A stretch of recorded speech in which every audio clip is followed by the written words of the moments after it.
The blood felt warm against the cold hospital tile. Elena Carter was 8 months pregnant when her husband punched her in the face. She collapsed to the floor, clutching her belly, begging for someone to save her baby.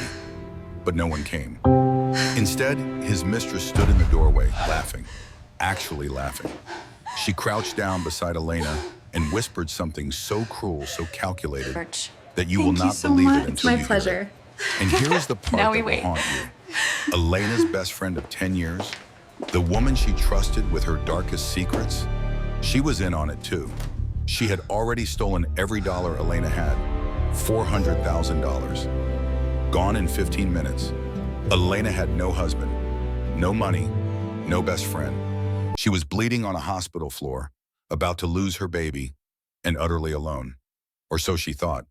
Because 200 miles away, a phone was ringing in a billionaire's penthouse. A phone call from a woman with dementia who had kept a secret for 30 years. A secret about a father Elena never knew existed. What happens next will shock you. It will break your heart. And by the end, it will remind you why justice sometimes comes from the most unexpected places. Stay with me until the very end, because the final twist, you will never see it coming. Before we begin, tell me in the comments where you are listening from today. And if this story moves you, that subscribe button is right there. One click and you will never miss another story like this one. Now let us go back to 48 hours before everything fell apart. The blood felt warm against the cold hospital tile. Elena Carter pressed her palm against her swollen belly as she tried to crawl toward the nurse's station. Her nose was broken. She could feel the cartilage shifted wrong beneath the skin, could taste copper pooling in her mouth. But the physical pain meant nothing compared to the terror seizing her chest. Her baby, her 8-month-old baby, was in danger. Behind her, Derek Mitchell stood with his fist still clenched, breathing hard through his teeth. The man she had married 4 years ago, the man she had trusted with her future, her dreams, her body, the man who had just punched her in the face hard enough to send her crashing to the floor. From the doorway of the consultation room, another figure watched. Victoria Lawson leaned against the frame with her arms crossed, a small smile playing at the corners of her painted lips. She did not rush to help. She did not scream for assistance. She simply observed, like a scientist watching an experiment unfold exactly as predicted. Elena reached toward the hallway. Her vision was blurring at the edges. "Please," she whispered. "My baby. Someone help my baby." Victoria's designer heels clicked against the tile as she crouched beside Elena. The scent of expensive perfume mixed with the metallic smell of blood. "Sweetheart," Victoria said softly, almost tenderly, "this is exactly what was supposed to happen. You were never going to keep that baby, or that husband, or anything else."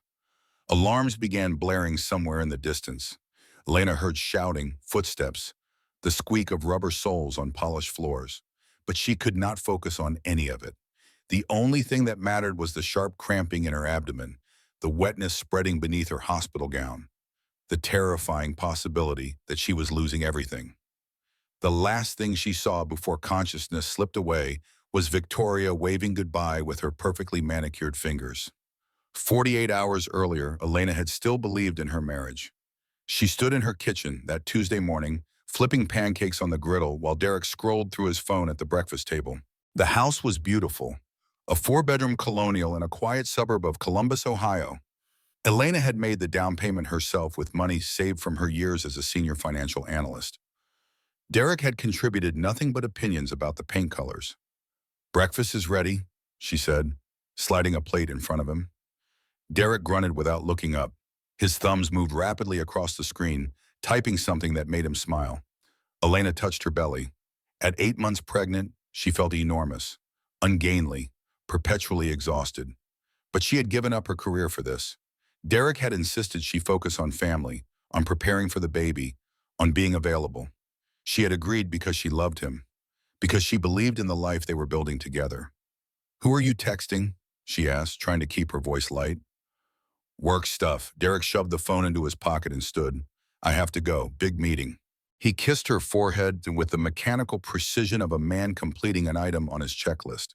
Elena watched him grab his keys, straighten his tie in the hallway mirror, and disappear through the garage door without once meeting her eyes. The house fell silent. Elena sat at the table and stared at the pancakes growing cold on Derek's untouched plate.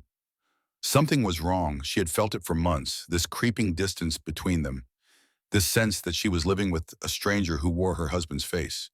But every time she tried to address it, Derek accused her of being paranoid. Pregnancy hormones, he would say dismissively.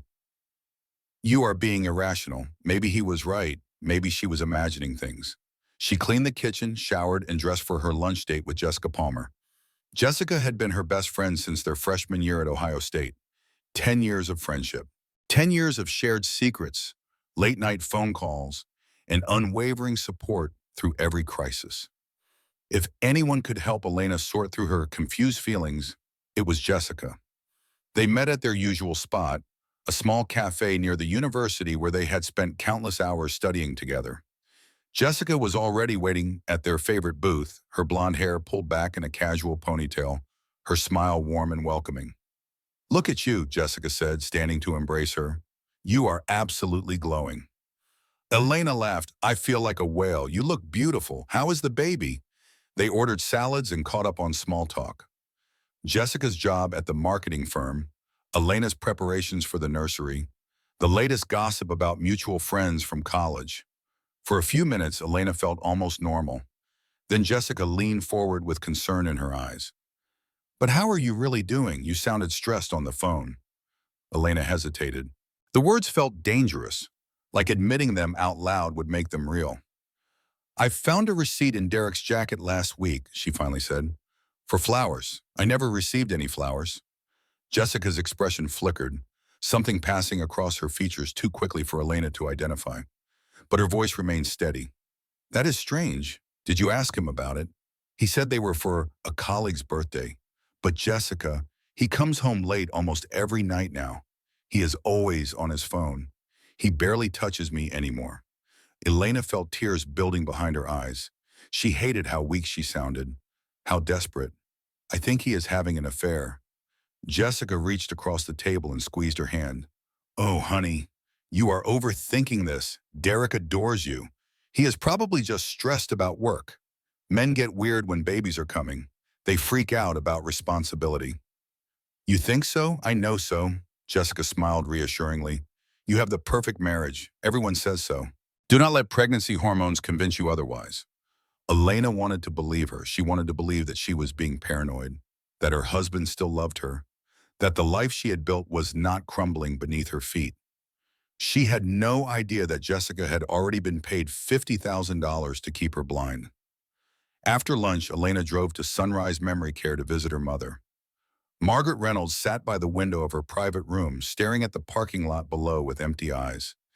At 71 years old, she was disappearing piece by piece, her memories fragmenting like old photographs left too long in the sun.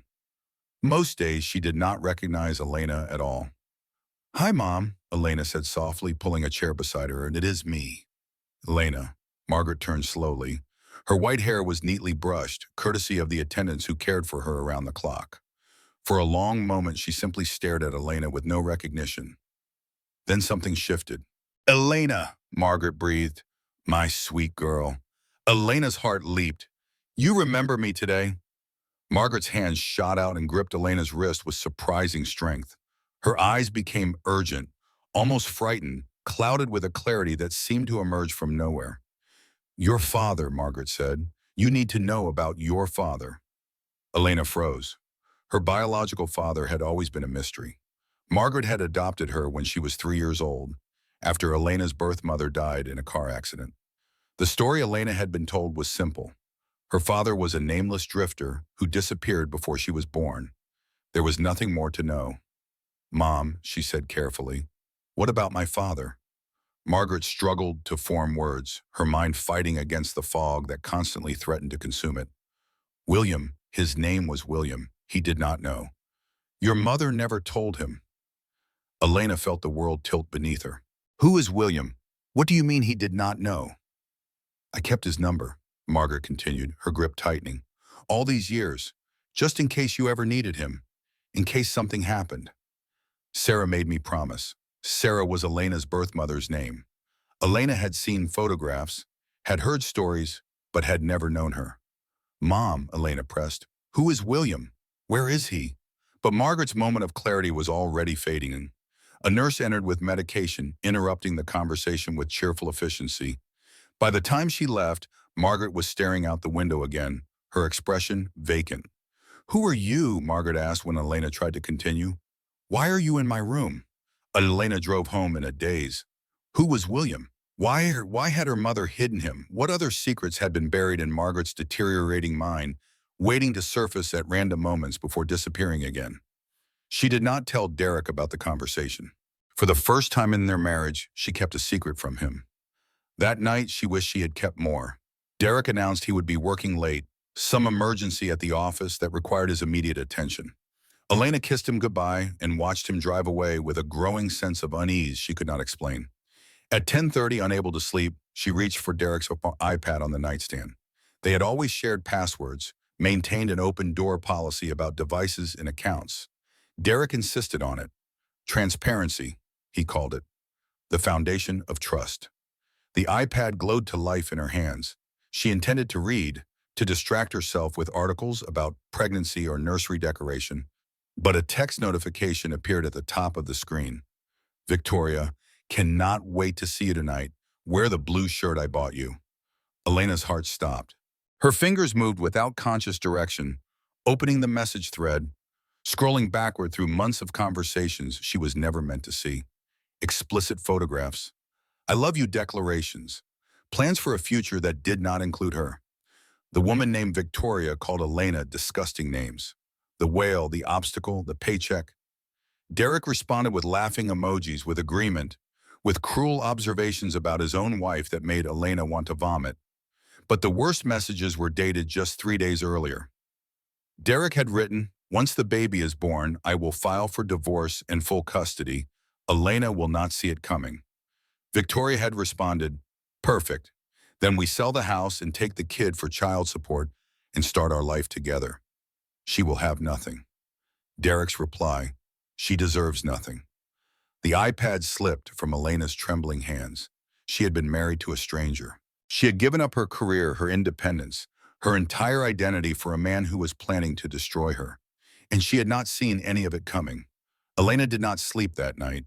She sat in the darkness of her bedroom, her hands resting on her pregnant belly, and tried to understand how her life had collapsed without her noticing. 4 years of marriage.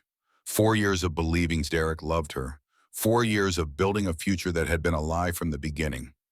By morning, she had made a decision. She would confront Derek calmly and demand answers. She would protect herself and her baby. She would not let him see her break. She had no idea that the next 48 hours would break her completely. The morning sun cast long shadows across the bedroom as Elena dressed with trembling hands.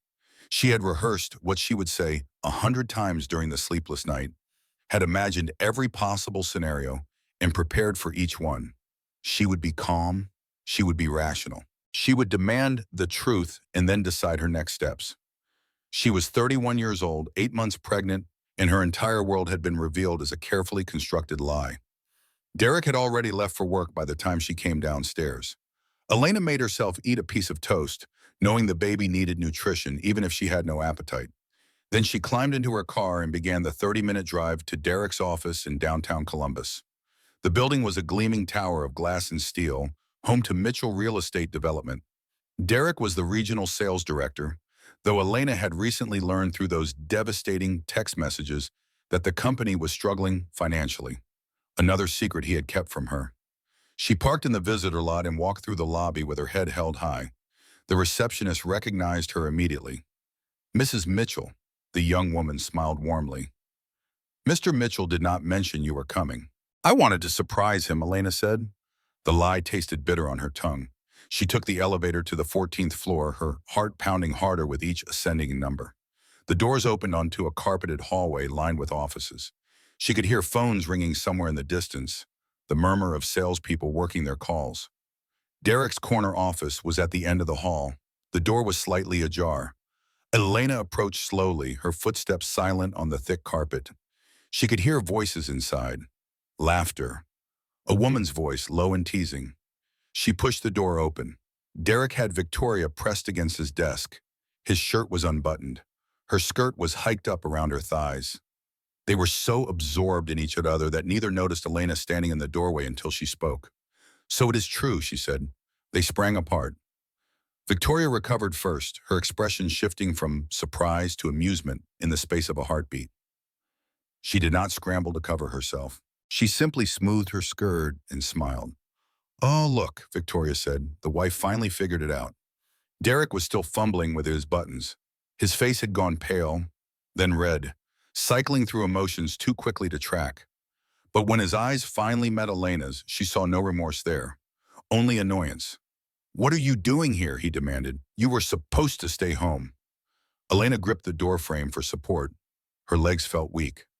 "I am your wife. I am 8 months pregnant with your child. And you are asking me what I am doing here?" Victoria slid off the desk and walked toward her with the confident stride of a woman who had already won. She was beautiful in a sharp, calculated way. Dark hair, red lips, eyes that glittered with intelligence and cruelty. "Let me handle this baby," Victoria said to Derek over her shoulder. She stopped directly in front of Elena, close enough that her perfume filled Elena's nostrils.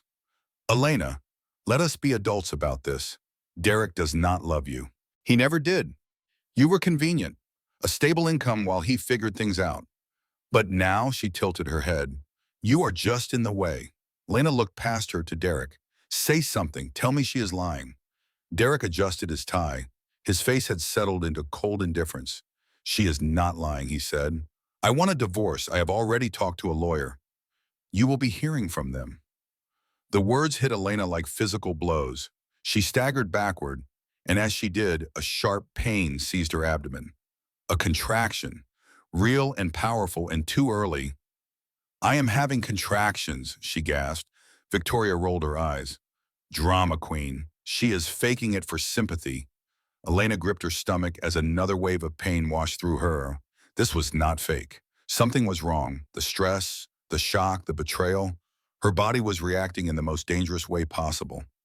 "Derek, please," she whispered. "I need to get to a hospital." "Fine," Derek said dismissively.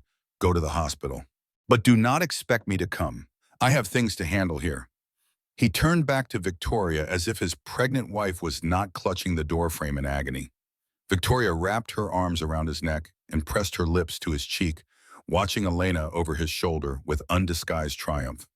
Elena stumbled out of the office and somehow made it to the elevator. The doors closed and she collapsed against the wall, sobbing, clutching her phone with fingers that could barely hold it. She called the only person she had left. "Jessica," she choked out when her friend answered. "I need help. Derek is cheating on me. I am having contractions. I need to get to the hospital." "Oh my God," Jessica said, her voice filled with a concern. "I am coming right now. Go straight to Mercy General. I will meet you there. Everything is going to be okay. I promise." Elena believed her. It was the last promise Jessica Palmer would ever keep. Mercy General Hospital loomed against the gray November sky, a sprawling complex of connected buildings that served most of Columbus's eastern suburbs. Elena managed to drive herself there, gripping the steering wheel through waves of pain that came every few minutes. The emergency room admitted her immediately. Her blood pressure was elevated. Her contractions were real but not yet regular. The baby was stressed but stable. Dr. Rebecca Morrison, Elena's obstetrician, arrived within the hour. She was a calm, competent woman in her mid-40s with graying temples and kind eyes. "Elena," she said gently, "your body is under tremendous stress. The contractions are a warning sign. I need you to stay here for observation."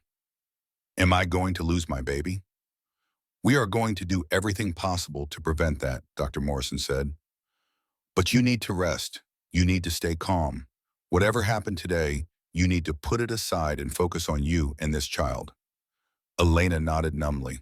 She allowed the nurses to settle her into a private room, allowed them to connect monitors to her belly that tracked her baby's heartbeat with rhythmic beeping. The sound should have been comforting. Instead, each beat reminded her how fragile everything had become. Jessica arrived 2 hours later. She burst through the door with flowers in her arms and tears streaming down her face. "Oh, Elena," she cried, rushing to the bedside. "I am so sorry. I had no idea about Derek. He fooled everyone." Elena clung to her, sobbing against her shoulder. I do not know what to do. He is going to take everything. He is going to try to take my baby. Jessica stroked her hair. We will fight him. I will help you find a lawyer. You have your savings, right? Derek does not know about those. Elena nodded, her secret account. $400,000 she had saved before the marriage and kept in a separate bank under her maiden name. Derek had no idea it existed. It was her safety net, her insurance policy against disaster. Good, Jessica said. Text me the account details so I can help you transfer it somewhere safer. Derek might try to freeze your assets. Elena hesitated. The request seemed strange, premature. But this was Jessica, her best friend for 10 years. The woman who had held her hair when she was sick in college. The woman who had helped her pick her wedding dress. The woman who had never, not once, given her any reason to doubt her loyalty. Elena typed the information into a text message and handed over her phone. Jessica copied the details and smiled. Get some rest, Jessica said, squeezing her hand. I will make some calls. Everything is going to be okay. She stepped into the hallway, pulling the door mostly closed behind her. Elena tried to sleep. The medications the nurses had given her made her drowsy, pulling her toward unconsciousness. But something nagged at the edges of her awareness, some instinct she could not name. She got up to use the bathroom. The room swayed slightly as she crossed to the small, attached facility. On her way back, she glanced through the narrow window in the door and saw something that stopped her heart. Jessica was in the hallway talking to someone. Not a nurse, not a doctor. Victoria Lawson. They were not arguing. They were not surprised to see each other. They were conversing like old friends, like conspirators, like partners in a crime that had been planned long before today. Victoria handed Jessica a thick envelope. Jessica opened it, rifled through the contents, and nodded with satisfaction. Then she pulled out her phone, typed something, and showed the screen to Victoria. Victoria's smile was visible even through the small window. Perfect, Elena read on her lips. That is her account. All 400,000. Derek will be so happy. Elena's knees buckled. She grabbed the wall for support, barely making it back to her bed before her legs gave out completely. Her chest heaved with silent sobs. She pressed her fist against her mouth to keep from screaming. Jessica, her best friend, her sister in everything but blood, had been working with them the entire time. The door opened and Jessica walked back in, her expression arranged into gentle concern. You should be sleeping, she said. Elena forced herself to remain still, to keep her breathing even, to pretend she was not aware that the woman standing beside her bed had just stolen everything she had. I am trying, Elena whispered. Good. Jessica bent down and kissed her forehead. Sleep well, sweetie.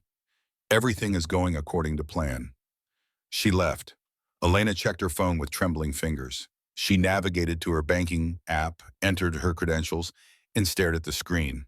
Account balance, $0.00. $400,000.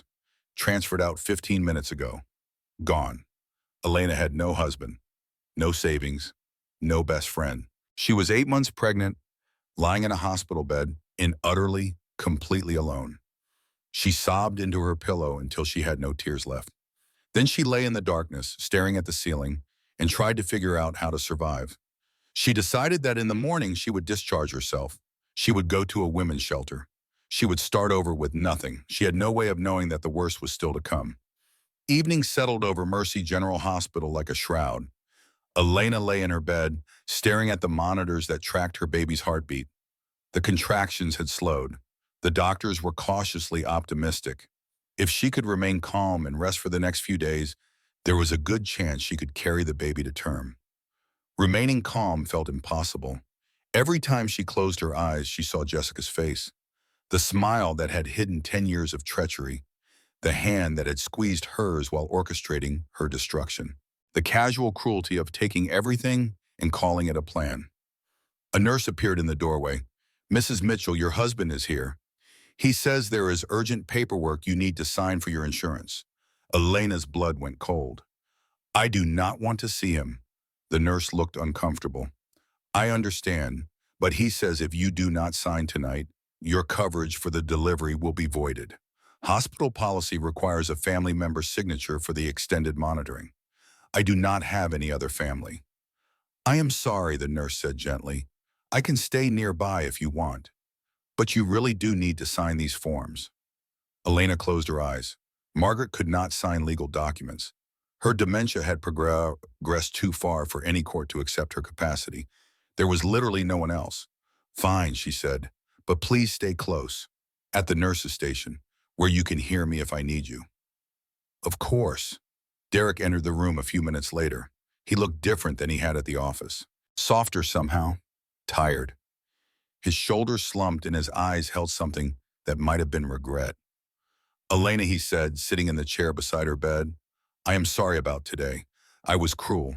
Seeing you in pain, it made me realize how badly I have messed up. Elena did not respond. She watched him the way a mouse watches a cat, waiting for the trap to spring. Can we talk? Derek continued. Just for a minute?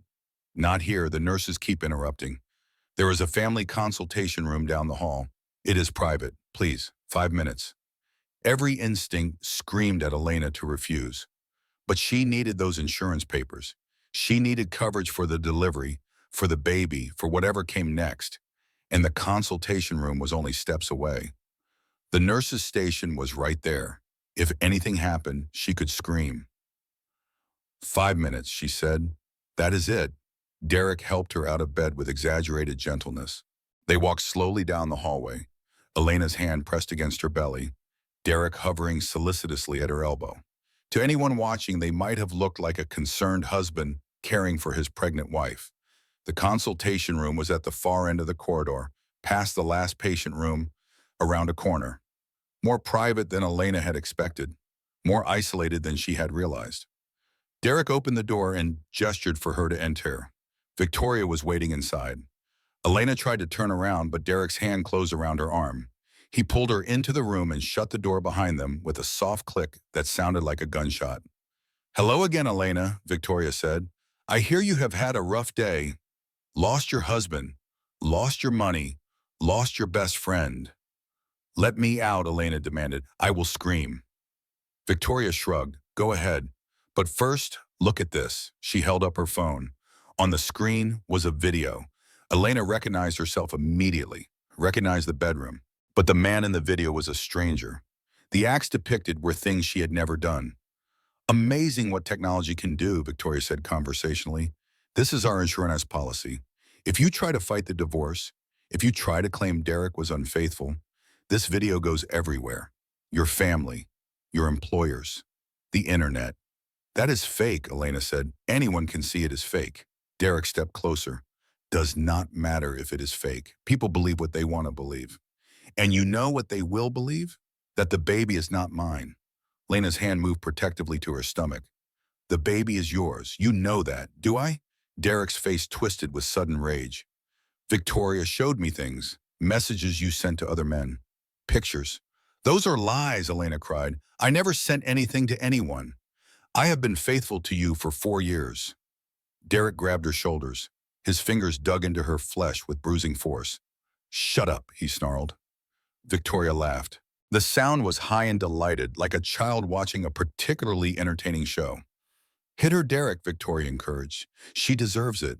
She has been lying to you for years. Elena tried to pull away. Derek, please, I'm pregnant. The baby.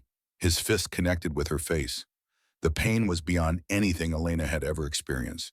It exploded through her skull, radiating outward in waves of agony. She felt her nose break, felt blood pour from her nostrils, felt herself falling. She hit the floor hard. Her hands flew to her belly as Derek's shoe connected with her side. She screamed. He kicked her again.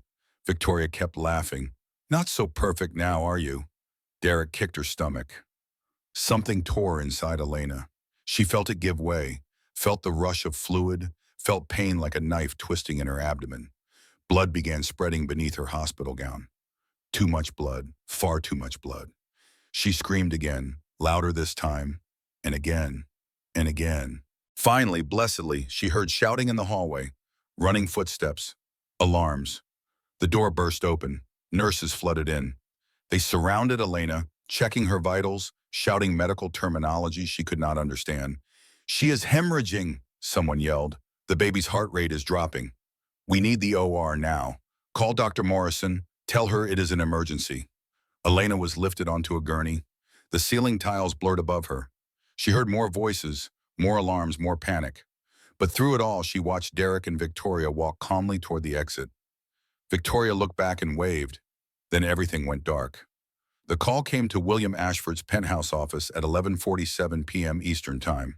He was reviewing contracts for his latest development project, a mixed-use complex in Manhattan that would add another $100 million to his already substantial fortune. At 63 years old, William had built Ashford Industries from nothing into one of the largest construction and real estate empires on the East Coast.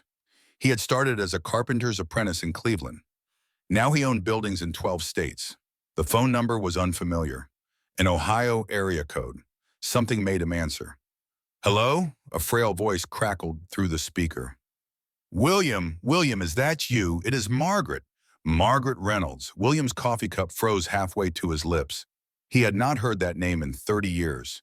Margaret Reynolds had been his girlfriend's best friend back when he was nobody, when he was working construction during the day and taking business classes at night, when he had fallen desperately in love with a woman named Sarah, who had disappeared one day without explanation. "Margaret," he set down the cup. "What is wrong?" "Who is Elena, your daughter William?" The voice trembled with urgency and confusion. "Elena is your daughter. Sarah never told you. She was pregnant when she left. I have been raising her since Sarah died. Please, she is in danger." The hospital. The line went dead. William sat frozen at his desk. His heart hammered against his ribs. His mind raced through implications, impossibilities, the sudden restructuring of his entire understanding of the past 3 decades. He had a daughter. He had a 31-year-old daughter he had never known existed. His girlfriend had not abandoned him. She had left because she was pregnant and too proud to ask for help from a man who had nothing. And now that daughter was in danger. William picked up another phone and dialed his personal assistant. "Get my jet ready," he said. "I am flying to Ohio tonight. And find everything you can about a woman named Elena Carter, maiden name Reynolds, currently at a hospital in Columbus." "Yes, sir." There was a pause. "Is everything all right?" "I do not know," William said, "but I am going to find out." 4 hours later, William's private jet touched down at a regional airport outside Columbus. A black SUV was waiting on the tarmac. His security team had worked through the flight, gathering information. Elena Carter, 31 years old, married to Derek Mitchell, regional sales director at a struggling real estate company. Currently in emergency surgery at Mercy General Hospital following an assault. Husband was a person of interest. Police were on scene. William had not slept. He had spent the flight staring out the window at the darkness below, thinking about all the moments he had missed. First steps, first words, graduations and birthdays, and every milestone that marked a child's journey into adulthood. 31 years of a life he should have been part of. Gone because Sarah had not trusted him to be worthy. He would prove worthy now. The SUV pulled up to the hospital at 2 in the morning. William ignored the security guard's protests and strode toward the emergency wing with the authority of a man who had commanded boardrooms and negotiated billion-dollar deals and never once accepted no as an answer. A nurse tried to stop him. "Sir, only family members are allowed. I am her father," William said. His voice was granite, unbreakable. "Take me to her. Now." Something in his tone made the nurse comply. She led him through corridors that smelled of antiseptic and fear, past rooms where other families waited with other tragedies, until they reached the surgical wing. Through a window, William could see Elena for the first time. She lay unconscious on an operating table, pale, bruised, broken. Doctors moved around her with urgent efficiency. Monitors beeped with the rhythm of 2 hearts, one weak and struggling, one tiny and fighting for survival. William pressed his hand against the glass. "Come on," he whispered. "Fight. I just found you. Do not leave me now." The surgery lasted 2 hours. William did not move, did not eat, did not sit. He stood at that window like a sentinel, watching strangers fight to save the daughter he had never known he had. At 4:47 in the morning, a thin cry pierced the air. The baby, a boy, alive. The surgeon looked up and gave a thumbs up through the window. Lena's heart rate stabilized. The monitor shifted from alarming red to cautiously optimistic green. William collapsed against the wall. For the first time in 40 years, the billionaire who had built an empire from nothing broke down and wept. Consciousness returned to Elena slowly, like surfacing from deep water. She became aware of pain first. Her face throbbed. Her abdomen ached. Every breath hurt. But beneath the pain was something else. A lightness. An absence. Her baby. Elena's eyes flew open. She tried to sit up, but hands pressed gently against her shoulders. Easy, a voice said. You have been through a lot. She blinked, trying to focus. The room was dim. Soft afternoon light filtered through closed blinds. Medical equipment surrounded the bed, beeping and humming with reassuring regularity. And sitting in the chair beside her was a man she had never seen before. He was in his early 60s, with silver hair and a strong jaw, and eyes that looked somehow familiar. Like looking into a mirror that showed a different time, a different face, but something recognizably the same beneath the surface. "Who are you?" Elena whispered. The man leaned forward.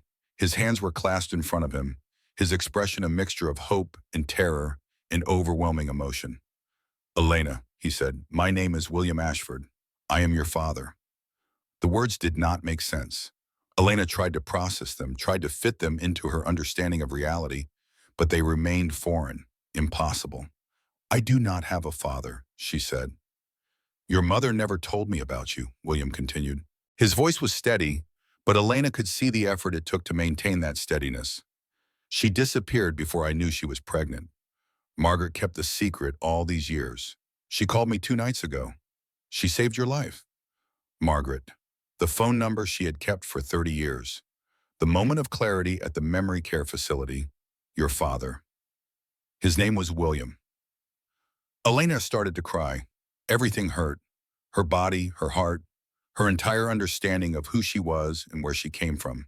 She had spent 31 years believing she was alone in the world, that her father was a nameless drifter who had abandoned her before she was born. And now this stranger was sitting beside her bed, claiming to be the missing piece she had never known she was looking for. "I do not understand," she sobbed. "I know," William said. "I know you do not understand. I do not fully understand it myself. But we have time now. We have time to figure it out together." The door opened. A nurse entered carrying a small bundle wrapped in a blue blanket. Her face was warm with professional joy. "Mrs. Carter, would you like to hold your son?" Elena's breath caught. She had been so focused on the pain, so overwhelmed by the impossible information about her father, that she had not fully processed the most important fact of all. Her baby was alive. The nurse placed the bundle in Elena's arms. She looked down at the tiny face, the closed eyes, the miniature fingers curled into fists. He was perfect. He was real. He was here. She sobbed harder, but these were different tears. Tears of relief, of gratitude so profound it felt like it might swallow her whole. William watched them, his own eyes wet. His family, the family he never knew he had. "What will you name him?" he asked. Elena looked at the man who had appeared from nowhere to save her. The father she had spent a lifetime searching for without knowing she was searching. The grandfather her son was lucky enough to have. "William," she said. "His name is William. After the grandfather he is lucky to have." William broke down completely. The billionaire, the empire builder, the man who had faced hostile takeovers and economic collapses without flinching, wept openly at his daughter's bedside. "I am never leaving you again," he said. "Either of you, I'm here now, forever." Lena reached out and took his hand. For the first time in her life, she had a father. Over the next few days, Elena learned the full extent of what had happened while she lay unconscious. Derek and Victoria had been arrested at the hospital, caught on security cameras committing the assault. Detective Frank Cooper, a veteran officer with 3 daughters of his own, had taken personal interest in the case. The footage was damning. Derek's hands covered in Elena's blood, Victoria laughing in the background, the sounds of Elena's screams captured on audio. Jessica had been arrested at her apartment the following morning. Still in possession of the envelope of cash Victoria had paid her, she had tried to claim innocence, had insisted she was coerced, but her text messages told a different story. 6 months of coordination with Victoria, plans and payments and betrayals documented in black and white. The $400,000 had been frozen before it could be transferred out of the country. William's forensic accountants traced the transactions within hours and worked with law enforcement to ensure the money was recovered. But the legal matters felt distant to Elena. What consumed her attention was the tiny person who depended on her for everything. Baby William, whom the nurses had started calling Little Will, had been born 6 weeks premature. He spent his first week in the NICU, connected to monitors and feeding tubes and oxygen support.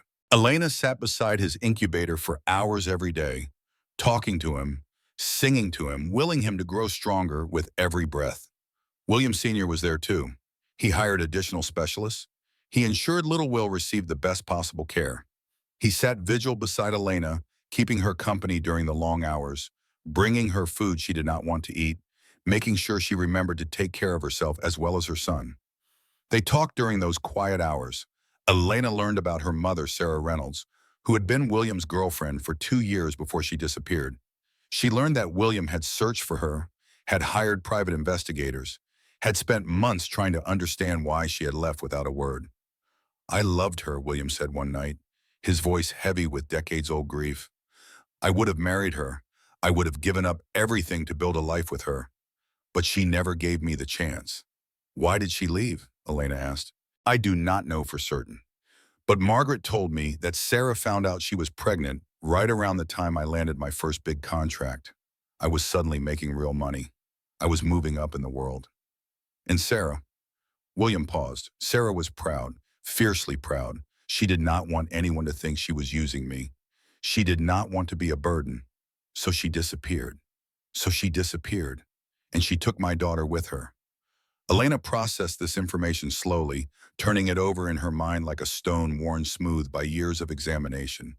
Her mother had loved her, had sacrificed everything to raise her independently, had died in a car accident when Elena was 3, leaving her in Margaret's care. "Margaret never told you," Elena said. "All those years, she never reached out. She said she thought about it many times," William replied. "But your mother made her promise, and Margaret keeps her promises." Elena looked down at little Will, sleeping peacefully in his incubator. "I wish I could have known her," she whispered. William took her hand. "You are so much like her. The determination, the strength, the stubbornness." He smiled through his tears. "She would be so proud of you." After 2 weeks, little Will was strong enough to leave the NICU. Elena held him in her arms as a nurse wheeled her toward the hospital exit, and the feeling of finally bringing her son into the world overwhelmed her with emotion. William was waiting outside with a car service. He had made arrangements for Elena and the baby to stay at his estate outside Cleveland, a mansion that seemed excessive and unnecessary, but was also safe and secure and far from anyone who might want to hurt them. "You do not have to do this," Elena said as the car pulled away from the hospital. "I know," William replied. "I want to." She looked at him, this stranger who was her father, and felt something she had not felt in years: hope. The estate was beautiful in a way Elena had never experienced. Rolling lawns, manicured gardens, a house that looked like something from a magazine, all stone and glass and architectural precision. But it was not the luxury that struck her. It was the quiet. After weeks of hospital noise, of beeping monitors and hushed conversations and the constant hum of medical activity, the silence felt like a gift.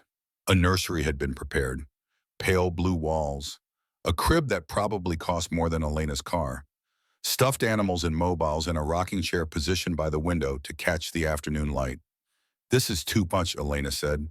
"It is not nearly enough," William replied. "I have 31 years to make up for." In the weeks that followed, Elena began to heal. Her body recovered first. The bruises faded. The surgical incisions closed. The physical evidence of Derek's violence disappeared beneath fresh skin and careful nutrition. Her mind took longer. She started seeing a therapist, a woman named Dr. Catherine Price, who specialized in trauma and domestic abuse. They talked about the assault, about Jessica's betrayal, about the years of manipulation that had preceded that horrible night. "Abuse is not always obvious," Price told her during one session. "It can be subtle, gradual. It can look like concern or love or protection until suddenly you realize you have lost yourself entirely." "I kept thinking it was my fault," Elena admitted. "That if I had been a better wife, he would not have cheated. That if I had noticed sooner, I could have stopped it. The only person responsible for Derek's choices is Derek." Dr. Price said firmly. You are not to blame for his violence. You are not to blame for his deception. You are not to blame for any of it. Elena wanted to believe her. Some days she almost did. Little Will grew stronger every day. He started sleeping through the night at 6 weeks old. He smiled for the first time at 8 weeks. He laughed at 10 weeks, a sound so pure and joyful that Elena cried every time she heard it. William Sr. was transformed by his grandson. The businessman who commanded meetings and negotiated contracts became soft and silly in the nursery. He made ridiculous faces. He sang off key lullabies. He held the baby for hours while Elena rested, murmuring promises about all the things they would do together. I'm going to teach you to fish, William told the baby one afternoon, and to play chess, and to throw a baseball. All the things I never got to teach your mother. Elena watched from the doorway, her heart full. She had lost so much, her husband, her savings, her best friend, but she had found something she never knew she was missing. A father, a family, a future, and soon she would have justice too. The day Elena confronted Victoria Lawson, she wore a simple black dress and no makeup to cover her fading bruises. It had been 6 weeks since the attack. Victoria had been held without bail, deemed a flight risk due to her history of fraud in other states under different names. The evidence against her was overwhelming. Security footage, text messages, financial records. The deepfake video traced back to her personal laptop. She was going to prison for a very long time. But Elena needed something more than legal justice. She needed to look the woman who had tried to destroy her in the eye and say what needed to be said. William had arranged for a private meeting at the detention center. His lawyers had negotiated the terms. 5 minutes in an interview room with guards stationed outside. Are you sure about this? William asked as they drove through the gray November morning. Yes, Elena said. I need closure. The detention center was a squat building surrounded by chain link fences and razor wire. Elena walked through metal detectors and security checkpoints with her head held high. The guards treated her with surprising gentleness. They had seen the footage. They knew what Victoria had done. The interview room was small and sterile. A metal table, 2 chairs, a camera mounted in the corner to record everything. Victoria was already waiting when Elena entered. She looked different in the orange jumpsuit, smaller somehow. The designer clothes and perfect makeup were gone, replaced by prison-issue garments and bare skin. But her eyes were the same, cold, calculating, unrepentant. Come to gloat? Victoria asked. How predictable. Elena sat across from her. The table between them felt like insufficient protection, but the guards were right outside. Victoria could not hurt her again.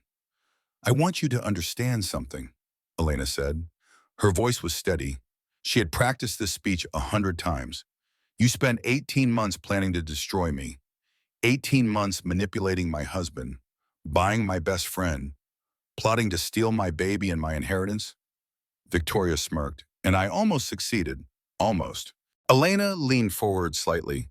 But here is what you did not count on. You were so focused on what I might inherit that you forgot what I actually am. I am a financial analyst. I spent years finding fraud patterns in corporate accounts. You think I did not notice the small things? The way Jessica suddenly had new jewelry? The way Derek's lies did not quite line up? I knew something was wrong. I just did not know how deep it went. The smirk faltered slightly on Victoria's face. But that is not why I am here, Elena continued. I am here because I want you to understand what you are losing. Not just your freedom. You will have plenty of time to think about that. But everything else, Elena paused, letting the words hang in the air. Derek never loved you. You know that, right? He was using you just like you were using him. The difference is you actually fell for him. I have seen the way you looked at him in those text messages. You thought once I was gone, he would be yours. But Derek does not belong to anyone except his addictions. Shut up, Victoria snapped. The money you were so desperate to steal? My father is worth $4 billion. $4 billion. The 400,000 you and Jessica took? That is pocket change. It has already been recovered. Jessica has already been arrested.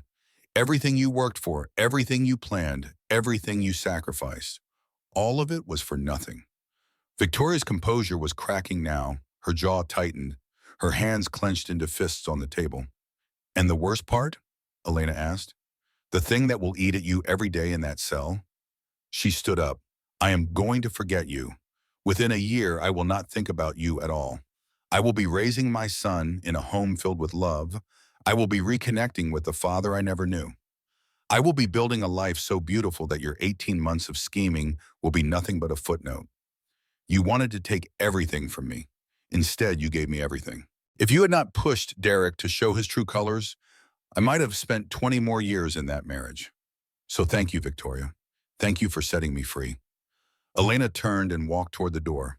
Behind her, Victoria exploded. She screamed curses. She slammed her fists against the table.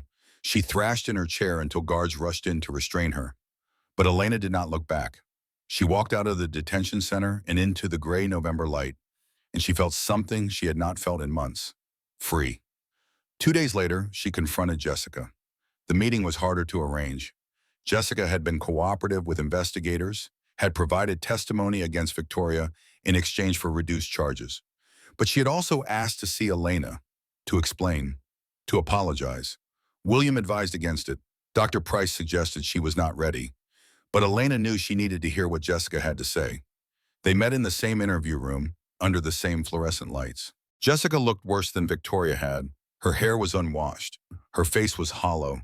Her eyes were red from crying that seemed to have no end. Elena, she said, her voice cracking.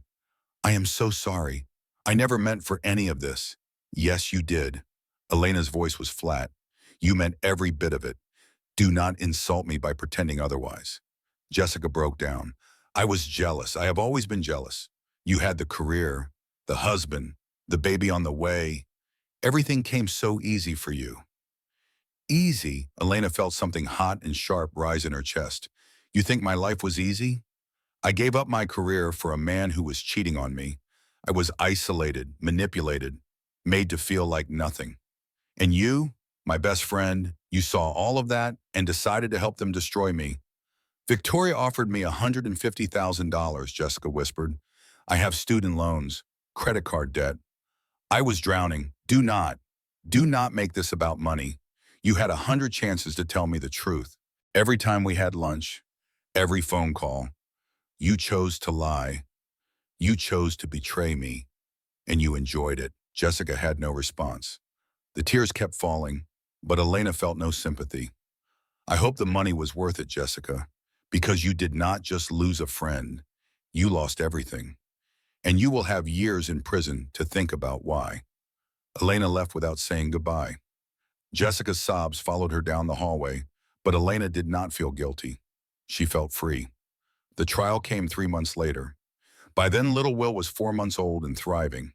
He had his father's dark hair, but his mother's eyes, and he smiled every time Elena held him. She had stopped thinking of him as Derek's son. He was hers and William Sr.'s. The family they had built from the ashes of betrayal. The courtroom was packed on the day of sentencing. Reporters filled the gallery. Victims' advocates sat in the front row. Detective Cooper, who had worked the case from the beginning, watched from the back with quiet satisfaction. Derek Mitchell looked like a shadow of the man Elena had married. Prison had not been kind to him. His gambling debts had caught up with him behind bars, and the threats from other inmates had left him gaunt and hollow-eyed. The charming smile was gone. The confidence was gone. Everything that had made him seem powerful had been stripped away. The charges were read aloud. Aggravated assault against a pregnant woman. Attempted murder due to the severity of Elena's injuries. Insurance fraud. Conspiracy to commit theft. Each charge felt like a weight lifting from Elena's shoulders. Then it was her turn to speak. She walked to the podium and faced the judge. Her hands were steady. Her voice did not waver. Your Honor, she began, the defendant was supposed to be my partner, my protector, the father of my child. Instead, he beat me while I was 8 months pregnant. He kicked me in the stomach, trying to kill our unborn son. He laughed while his mistress cheered him on. She paused to let the words settle. I do not ask the court for vengeance. I ask for justice. I ask that Derek Mitchell never have the opportunity to do to another woman what he did to me. I ask that my son grow up in a world where men like Derek face consequences. And I ask that when Derek sits in his cell for the next 2 decades, he remembers that he had a family. He had a wife who loved him. He had a son who would have looked up to him, and he destroyed it all for a woman who was using him. She returned to her seat beside William. The verdicts were swift, guilty on all counts. The sentences were satisfying. Derek Mitchell received 23 years in federal prison with no possibility of parole for 18 years. Victoria Lawson received 18 years for conspiracy, fraud, and accessory to attempted murder. Jessica Palmer received 5 years for theft and conspiracy. As Derek was led away in handcuffs, he looked back at Elena one last time. "Elena," he said, "please, I am sorry." She did not acknowledge him. She turned to her father, who put his arm around her. "It is over," William said. "Yes," Elena replied, "it is." 6 months after the trial, Margaret Reynolds took a turn for the worse. Elena had visited her every week since leaving the hospital. Sometimes Margaret recognized her. Sometimes she did not. But even on the bad days, Elena sat beside her bed and held her hand and told her about little Will's latest accomplishments. "He is crawling now," Elena said during one visit. "He gets into everything. Your house would have been chaos." Margaret had smiled faintly, not quite comprehending, but somehow comforted by the sound of Elena's voice. But the dementia was relentless. It stole more pieces of Margaret with each passing month. The staff at Sunrise Memory Care called Elena on a Thursday morning to tell her the end was near. She and William drove together to the facility. The sky was gray, heavy with the promise of snow. Little Will stayed home with the nanny William had hired, safe and warm, and unaware of the grief that was coming. Margaret's room was quiet. The monitors had been disconnected. The medical interventions had stopped. There was nothing left to do but wait. Elena sat on one side of the bed. William sat on the other. They held Margaret's hands and watched her breathe, each exhale seeming fainter than the last. "Thank you," William said softly, "for everything, for raising my daughter when I could not, for keeping my number all those years, for making that phone call." Margaret's eyes fluttered. For a moment, impossibly, she seemed lucid. "William," she breathed, "you came." "I came," he said, "because of you." Margaret's gaze shifted to Elena. "My sweet girl, I'm sorry I kept secrets." Elena leaned closer, tears streaming down her face. "You saved my life, Mom. You always protected me." "There is nothing to forgive." Margaret looked between them, father and daughter, finally together after 31 years. "Family," she whispered. Finally. Her eyes closed. She did not open them again. Elena wept. William wept. They held hands across Margaret's body, two strangers connected by the woman who had loved them both. The funeral was small and private. Elena had not known many of Margaret's friends. The dementia had isolated her in her final years, had separated her from the community she had once been part of. But the people who came spoke warmly of the woman they remembered. A kindergarten teacher for 30 years, a volunteer at the food bank every Thanksgiving, a guardian who had taken in a 3-year-old orphan and raised her as her own. Little Will attended in Elena's arms, too young to understand but present nonetheless. He was Margaret's legacy as much as Elena was. Another generation of the family Margaret had worked so hard to protect. William gave the eulogy. "Margaret Reynolds was not famous," he said. "She did not build companies or change the world in ways that make headlines. But she did something more important. She kept a promise. For 30 years, she kept a secret that was not hers to tell because she had given her word to a friend. And when the time came, she found the courage to break that promise because keeping it would have meant watching her daughter die." He paused, his voice thick with emotion. "I never got to thank her properly. I never got to tell her what her phone call meant to me. But I can honor her memory by being the father Elena deserves, by being the grandfather little Will needs, by keeping the family together that Margaret worked so hard to create." After the service, Elena stood alone by Margaret's grave. The headstone was simple. Margaret Ann Reynolds, beloved mother and guardian. She kept families together. "Thank you, Mom," Elena whispered, "for everything, for keeping his number, for making that call, for giving me a family when I had nothing." She placed flowers on the fresh earth and stood in silence as snow began to fall. William found her there an hour later, shivering in the cold but unwilling to leave. "She is at peace now," he said gently. "I know." Elena wiped her eyes. I just miss her. You always will. William put his arm around her. That is what love does. It stays with us even after the people are gone. They walked back to the car together, leaving Margaret to her rest.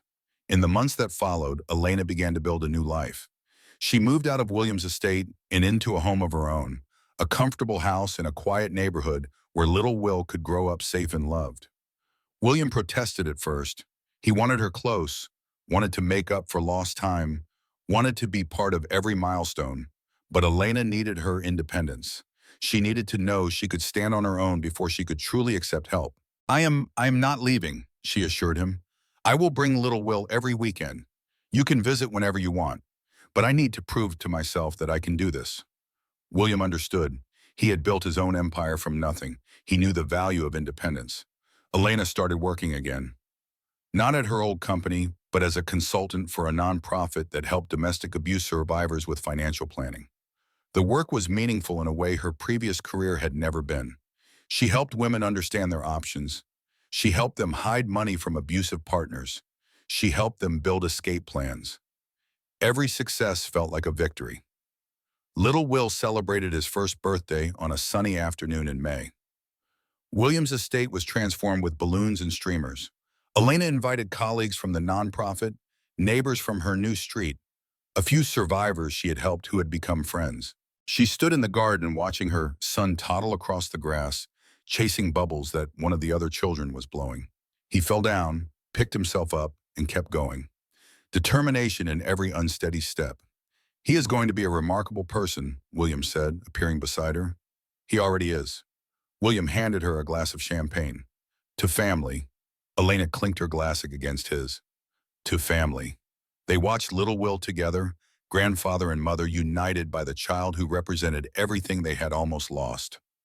Do you ever regret not knowing me sooner? Elena asked. William considered the question carefully. Every day, he admitted, I think about all the moments I missed. Your first steps, your graduation, your wedding, even though that marriage was a mistake. I will never get those years back, and that loss will always hurt. He paused, but I do not believe in wasting time on regret. I found you when you needed me most. And now every day I have with you, and this little one is a gift I never expected to receive. Elena rested her head on his shoulder. I spent my whole life feeling like I did not belong anywhere, she said. Like I was waiting for something without knowing what. And now I know. I was waiting for you. You belong here, William replied. You and little Will. This is your home. Forever. The sun began to set, painting the sky in shades of gold and pink. Little Will ran towards them with his arms outstretched, laughing with pure joy. Elena caught him and swung him into the air. Happy birthday, my perfect boy, she whispered against his hair. For the first time in her life, everything felt right. The notification appeared on Elena's phone on an ordinary Tuesday morning. She was making breakfast in her kitchen, scrambling eggs while little Will banged a wooden spoon against his high chair tray. The sun streamed through the windows. Coffee percolated on the counter. Everything was normal. Everything was peaceful. Then her phone buzzed. She glanced at the screen, expecting a message from William or a reminder about her afternoon appointment. Instead, she saw a news alert. Derek Mitchell found dead in prison cell. Apparent suicide. Elena stood frozen with a spatula in her hand. She read the headline again and again. The words remained the same. Derek was dead. The man who had beaten her. The man who had kicked her pregnant belly. The man who had tried to destroy her and her child. He was gone. Elena waited to feel something. Relief, satisfaction, grief for the man she had once loved. Anything, but there was nothing. Just the quiet acknowledgement that a chapter was truly completely closed. She turned off the stove, removed little Will from his high chair, and called her father. I just saw the news, William said when he answered. Are you all right? I think so, Elena replied. I thought I would feel something. Relief, anger, something. But I do not. That is okay. You do not have to feel anything. He spent his whole life trying to matter, Elena said slowly, trying to be important, trying to control everyone around him, and in the end, his death is just a notification I am going to delete. She looked at the phone in her hand. Is that wrong, she asked? To feel nothing? No, William's voice was gentle. It means he does not have power over you anymore. It means you are free. Elena deleted the notification. She returned to making breakfast. She fed little Will his eggs and toast. She cleaned the kitchen and started a load of laundry and went about her day as if nothing had happened. Because for her, nothing had happened. Derek Mitchell was already dead to her. He had been dead since the moment he swung his fist at her face. The official news was just a formality. That evening, after little Will was asleep, Elena poured herself a glass of wine and sat on her back porch watching the stars emerge. She thought about the woman she had been 2 years ago, the woman who had given up her career for a man who never loved her, the woman who had trusted her best friend with her darkest secrets, the woman who had believed that love meant sacrifice, that marriage meant submission, that being good was enough to earn happiness. That woman was gone. In her place was someone stronger. Someone who had survived the unsurvivable. Someone who had built a new life from the ashes of betrayal and emerged more powerful than before. Elena raised her glass to the empty night. "To the woman I was," she said softly, "and to the woman I have become." She drank deeply and felt the wine warm her throat. Tomorrow she would visit Margaret's grave. She would tell her mother about Derek's death, even though Margaret would not hear. She would bring flowers and spend an hour in quiet conversation, the way she did every week. The next day she would take little Will to see his grandfather. They would have lunch in the garden. William would make ridiculous faces to make the baby laugh. Elena would roll her eyes and pretend to be annoyed and feel her heart swell with love. The day after that, she would go to work. She would help another woman escape an abusive relationship. She would use her own experience to guide someone else toward freedom. She would make meaning from her pain. And life would continue, not perfectly, not without difficulty, but forward, always forward. Elena finished her wine and went inside. She checked on little Will, smoothing his hair back from his forehead, marveling at the miracle of his existence. "Good night, my perfect boy," she whispered. "Mommy loves you." She went to her own bed and fell asleep within minutes. No nightmares, no sudden jolts awake, just peaceful rest and the quiet knowledge that she was exactly where she was supposed to be. The morning of little Will's second birthday dawned bright and clear. Elena woke early, before her alarm, filled with an energy that surprised her. 2 years since the worst day of her life. 2 years since the attack that nearly killed her and her son. 2 years since she had learned the truth about Derek and Victoria and Jessica. 2 years of healing. She showered and dressed and prepared breakfast while little Will slept. The house was quiet except for the sound of birds outside the window and the gentle hum of the refrigerator. Peace had become normal. Safety had become expected. The constant vigilance of her marriage years had faded, replaced by a calm she had not known was possible. When little Will woke, she carried him downstairs and set him in his high chair. "Happy birthday, sweet boy," she said, kissing his forehead. 2 years old today, he grinned at her, showing all his baby teeth. 2, he repeated proudly. He had been talking for months now, simple words and phrases that filled Elena with joy every time she heard them. The party would be that afternoon at William's estate. Elena had invited the same mix of people as the year before. Colleagues, neighbors, survivor friends, the community she had built from scratch after losing everything. But before the party, there was something she needed to do. She strapped little Will into his car seat and drove to the cemetery. Margaret's grave was neat and well tended. Elena paid for a maintenance service to keep the grass trimmed and the flowers fresh. It was the least she could do for the woman who had given her everything. She lifted little Will from the car and carried him to the headstone. "Hi, Mom," she said softly. "I brought someone to see you." Little Will squirmed in her arms, fascinated by a butterfly that fluttered past. "He is 2 today," Elena continued. 2 years old. He is walking and talking and getting into everything. You would love him so much." She sat on the grass beside the grave, settling little Will in her lap. "Derek died," she said. "I am sure you already know somehow. I do not feel anything about it. Is that strange? You always told me to feel my feelings, not to bottle them up. But when I heard he was gone, I just felt empty. Not mad, not happy, just empty." She paused, watching the butterfly dance among the flowers. "William is wonderful. He spoils little Will terribly, but I do not have the heart to stop him. He missed so many years. I think he is trying to make up for all of them at once.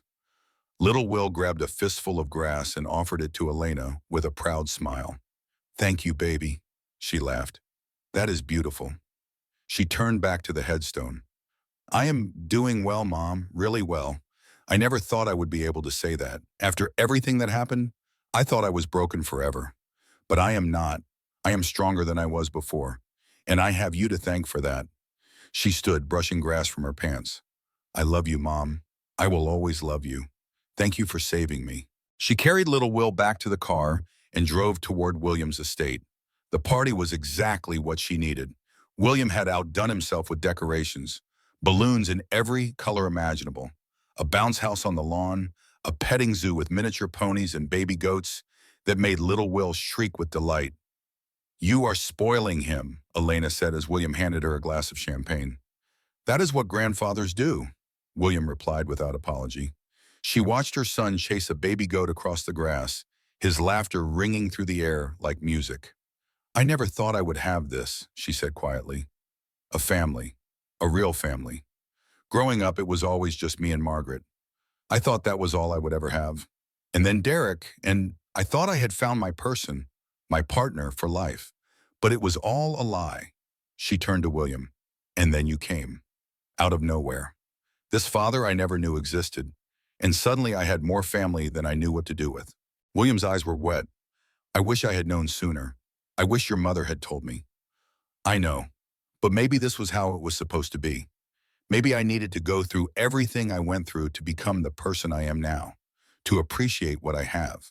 Or maybe, William suggested gently, sometimes bad things just happen to good people and there is no meaning to find. Only survival, and you survived. Elena considered this. I like your version better, she admitted. It is less pressure than finding meaning in trauma. You do not have to find meaning. You just have to keep moving forward. Little Will came running toward one of them, his face smeared with frosting from a cupcake someone had given him.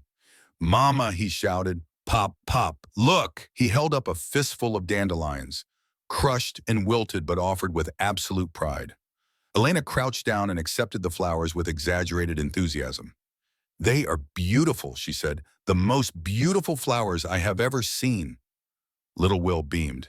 William swept him up into his arms and spun him around until they were both dizzy.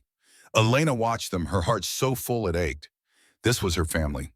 Imperfect and unexpected and more precious than anything she had ever imagined. This was her life, and it was good.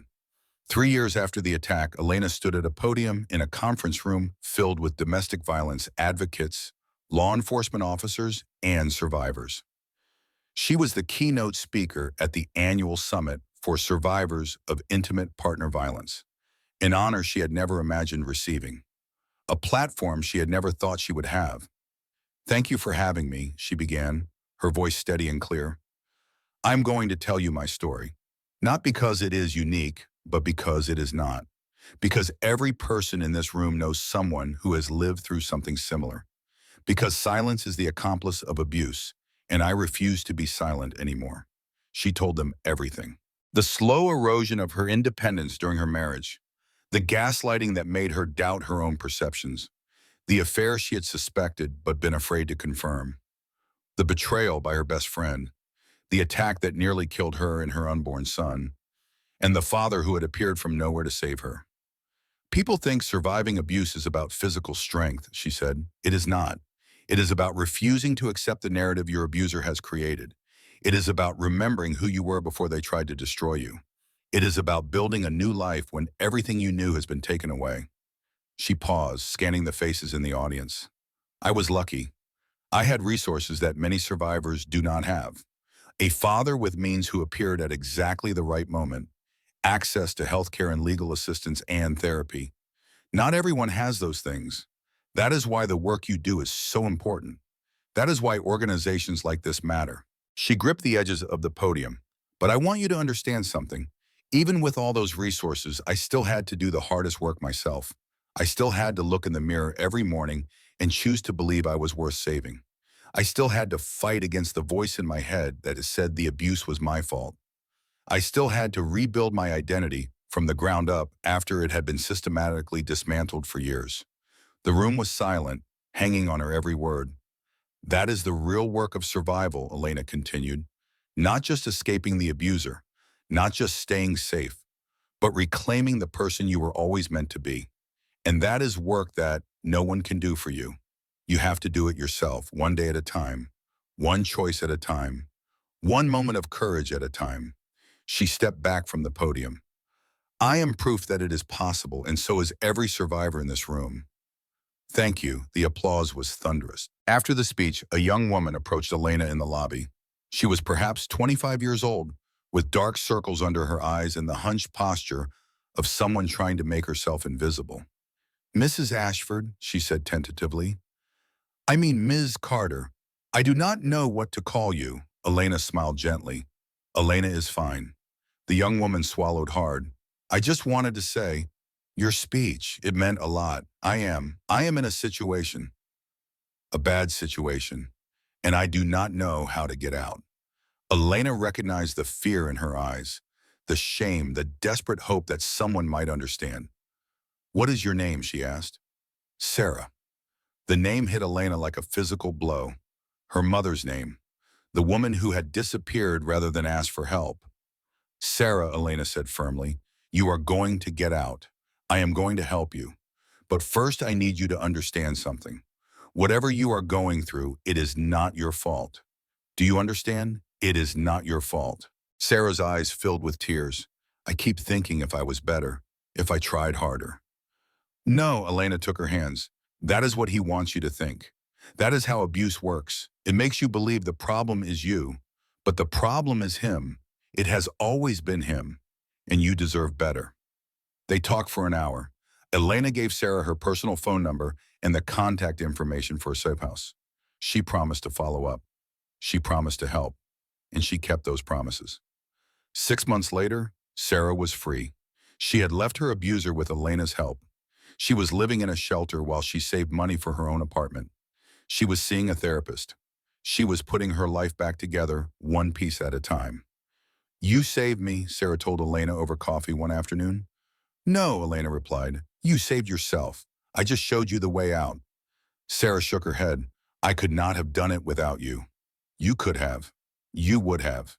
It might have taken longer. It might have been harder. But you have strength you do not even know about yet. And one day you will use that strength to help someone else. That is how it works. That is how we break the cycle. Sarah was crying now, quiet tears of gratitude and relief. Thank you, she whispered. Thank you for seeing me when I could not see myself. Lena hugged her tightly. You are going to be okay, she said. Better than okay. You are going to be amazing. And she believed it, because she had lived it. 5 years after the worst day of her life, Elena Carter stood in her garden watching her son play. Little Will was not so little anymore. At 5 years old, he was tall for his age, with his mother's eyes and a laugh that sounded exactly like his grandfather's. He was chasing butterflies across the lawn, his sneakers squelching in the morning dew. Mama, he called, come see this. Elena set down her coffee cup and walked toward him.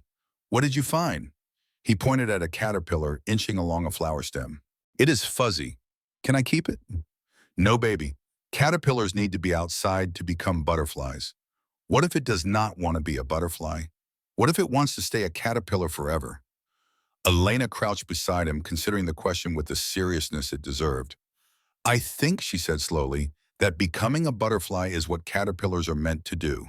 It is not always easy. They have to go into a cocoon and change completely. It is probably scary, but when they come out, they can fly. Little Will nodded thoughtfully. Like when you changed.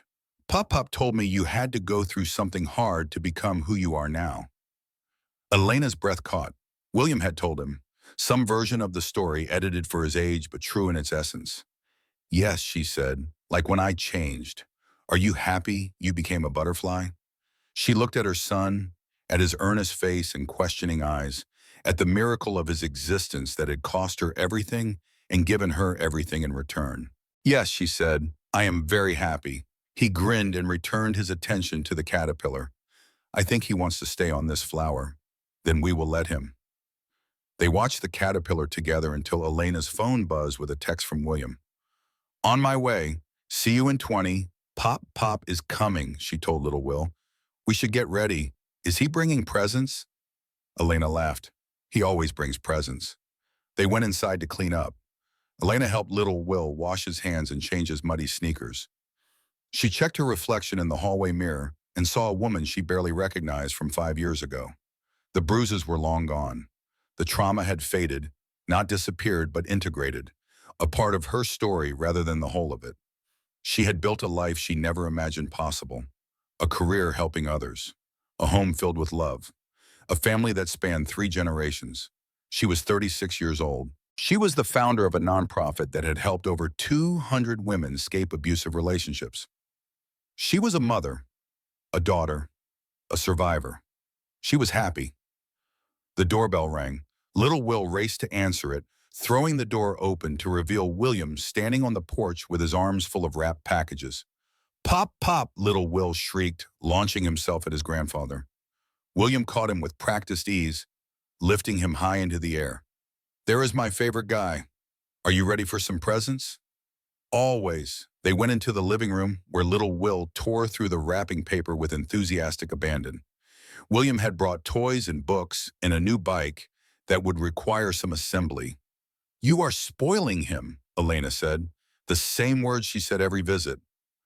That is what grandfathers do, William replied, the same response he always gave. She laughed and let it go. Some battles were not worth fighting. Later, while little Will played with his new toys, Elena and William sat on the back porch with glasses of wine. Do you remember what you said to me that first day in the hospital? Elena asked. I said a lot of things that day. Which part? That you would never leave. That you were there forever.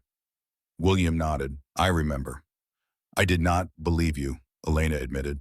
I thought you were saying what you thought I needed to hear. I had been abandoned so many times by then. By my mother, even though she had her reasons. By Derek. By Jessica. I did not think anyone would actually stay. But I did. You did. William reached over and took her hand. I know I can never make up for 31 years. I know I missed too much, but I want you to know that these past 5 years have been the best of my life. Being your father, being his grandfather. It has given me something I did not know I was missing. Elena squeezed his hand. I thought I knew what family meant. Marriage, shared history, obligation. But that is not what it is at all, is it? No, William agreed. Family is who shows up. Family is who stays. Family is who chooses you, even when they do not have to. They sat in comfortable silence, watching the sun begin to set. I used to be so angry, Elena said eventually. At Derek, at Victoria, at Jessica, at the universe for letting everything happen. But I am not angry anymore. I just feel grateful. Is that strange? Not strange at all. William's voice was gentle. Anger takes energy. You have better things to spend your energy on now. Little Will came running onto the porch, his new toy truck clutched in his hands. Look, Mama, it has lights. He pressed a button and the truck's headlights flickered on. That is amazing, Elena said with genuine enthusiasm. Show Pop Pop.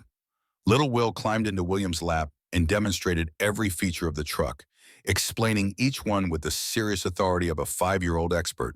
Elena watched them together, grandfather and grandson, bonded by blood and love, and the miracle of finding each other against impossible odds. This was her family, not the one she had been born into, not the one she had tried to create with Derek. Something different, something stronger. A family built from the ashes of betrayal and held together by choice. The sun sank below the horizon, painting the sky in shades of gold and pink. Little Will's explanations faded into sleepy murmurs. William held him gently, his eyes meeting Elena's over the child's head. Thank you, he said softly. For what? For letting me be part of this. For giving me a second chance I did not deserve. You deserved it, Elena replied. You just did not know it yet. She stood and lifted little Will from William's lap. Bedtime for this one. I should go too, William said. Early meeting tomorrow. They walked to the front door together. Elena shifted little Will to one hip and embraced her father with the other arm. Same time next week? She asked. Would not miss it. He kissed her forehead, then little Will's, and walked to his car. Elena watched him drive away, then carried her son upstairs to his bedroom. She tucked him into bed, smoothing the covers over his small body. He was already half asleep, his eyelids fluttering. "I love you," she whispered. "Love you too, Mama," he murmured. She turned off the light and stood in the doorway for a moment, listening to his breathing, even out into sleep. Then she went back downstairs. The house was quiet. The dishes from dinner were still in the sink. There were toys scattered across the living room floor. Tomorrow there would be work and meetings and all the responsibilities of her daily life. But tonight there was peace. Elena poured herself one more glass of wine and went out to the back porch. The stars were emerging now, pinpricks of light in the darkening sky. She thought about Margaret, resting peacefully in the cemetery across town. She thought about her birth mother, Sarah, who had loved her enough to disappear so she would not be a burden. She thought about William, who had built an empire but found meaning only when he discovered a daughter he never knew he had. She thought about Derek, dead by his own hand in a prison cell, consumed by the demons he had refused to face. She thought about Victoria, still serving her sentence, stripped of everything she had schemed for. She thought about Jessica, released 2 years ago, working as a receptionist somewhere in Florida, her life permanently diminished by choices she could never take back. And she thought about herself, Elena Carter, survivor, mother, advocate, daughter, butterfly. She raised her glass to the night sky. "To everyone who helped me get here," she said softly, "and to everyone who tried to stop me, you all made me who I am." She drank deeply. The wine was rich and warm. The night was cool and quiet. Somewhere inside, her son slept safely in his bed. Somewhere across town, her father was driving home with a full heart. Somewhere in the world, women she had helped were building new lives, finding their own wings, learning to fly in time. Elena set down her empty glass and went inside. She washed the dishes. She picked up the vase. She locked the doors and turned off the lights. Then she went upstairs to her bedroom and crawled beneath the covers. She fell asleep within minutes. No nightmares, no sudden jolts awake, just peaceful rest, just home.